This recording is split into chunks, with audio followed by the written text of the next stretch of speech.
اپنے گھر والوں دوستوں کو ٹائم دیں، ان کی باتیں سنیں۔ ہمارا یہ بڑا مسئلہ ہے، ہم سمجھنے کے لیے نہیں سنتے بلکہ سنانے کے لیے سنتے ہیں۔ ہم یہ سن رہے ہیں، ہم یہ انتظار کر رہے ہیں کب اس کا بات ختم ہو میں جواب دوں۔ ہم سنتے ہیں جواب دینے کے لیے، ہم سمجھنے کے لیے نہیں سنتے۔ ہمارے جو تعلیمی ادارے ہوتے ہیں، جو مدرسے ہوتے ہیں، جو لوگوں کو سکھاتے ہیں، وہ پڑھانا سکھاتے ہیں، بولنا سکھاتے ہیں، لیکن سننا نہیں سکھاتے۔ سننا کسے کہتے ہیں؟ جب آپ سنو گے نہیں، جب آپ سمجھو گے نہیں تو آپ رسپونڈ کیسے کرو گے؟ ہم نے کبھی کبھی بہت سے لوگوں جگہوں پہ مجلسوں پہ بیٹھے ہوئے دیکھیں، آپ ایک ایک گھنٹہ بات کرو تو 10 بندے بیٹھے ہوئے، 10 میں سے ایک بندہ اٹھ کے وہ بات آپ سے واپس سوال کرتا ہے جو اسی نے پکڑا ہوا ہے، وہ جو نگیٹو پوائنٹ ہے۔ تو اس نے کہا یہ آپ نے جو کہا غلط کیا؟ اس نے کہا بھائی میں نے 1 گھنٹے بات کیے، 1 گھنٹے میں سے اگر 99% صحیح ہے تو یہ ایک کو تو اگنور کرو، کیونکہ یہ ہوتے ہیں نگیٹو مائنڈ والے، وہ بس وہی ایک ہی لفظ کو پکڑ کے آپ کے اوپر دوڑنا چڑھنا شروع کر دیتے ہیں۔ تعلقات کو مضبوط کرنے کے لیے معاف کرنا اور معافی مانگنا بہت ضروری ہے۔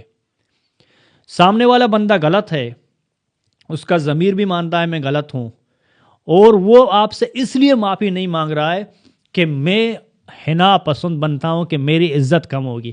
اللہ کے رسول کا حدیث ہے معافی مانگنے سے اگر آپ کا عزت کم ہو گیا تو میں اس کا ذمہ دار ہوں، کیونکہ معافی مانگنے اور معاف کرنے سے لوگوں کی عزتیں کم نہیں ہوتی۔ زندگی میں اپنے آپ کو تعلقات کے لیے سب سے بڑی چیز یہ ہے کہ اپنے آپ کو بیلنس کرو۔ بیلنس کا مطلب کیا ہے؟ دوستوں کے لیے ٹائم الگ ہونا چاہیے، گھر والوں کے لیے ٹائم الگ ہونا چاہیے، سوشل میڈیا آج کے لیے جو موبائل کا لت لگا ہوا ہے انسانوں کو، اس کے لیے ٹائم الگ ہونا چاہیے۔ اپنے آپ کو مینیج کرو، اپنے ٹائم کو مینیج کرو ریلیشن کے لیے، کیونکہ ہم نے تو دیکھا ہے دن میں کبھی کبھی کسی گھر میں 3-4 بھائی یا بہن بیٹھی ہوئے ہیں، ٹھیک ہے نا، ہر کوئی اپنے موبائل پہ لگا ہوا ہے، اور جو بات کرنا چاہتی ہے وہ بات بھی نہیں کر سکتا کیونکہ سننے والا کوئی نہیں ہے۔ میں نے وہی کہا نا، آج کل سننے والے نہیں ہیں، بولنے والے تو بہت ہیں لیکن سننے والے نہیں ہیں۔ آپ موبائل بھی آپ کا نہیں سنے گا، وہ بولے گا، آپ کو سننا ہے۔ تو اس لیے ٹائم مینیج کے لیے، ریلیشن تعلقات کے لیے سب سے پہلی چیز ہے کہ وقت کو تقسیم کرو، وقت کو اہمیت دو اور کہاں کہاں بانٹنا ہے، اور اچھے لوگوں سے ملو اور معاف کرنا اور معافی مانگنا سیکھ لو۔ جب آپ معافی مانگنا سیکھ لو گے نا تو معاف کرنے والے بہت ملیں گے۔ جب آپ معافی مانگنا سیکھو گے، اپنے غلطیوں کو تسلیم کرو۔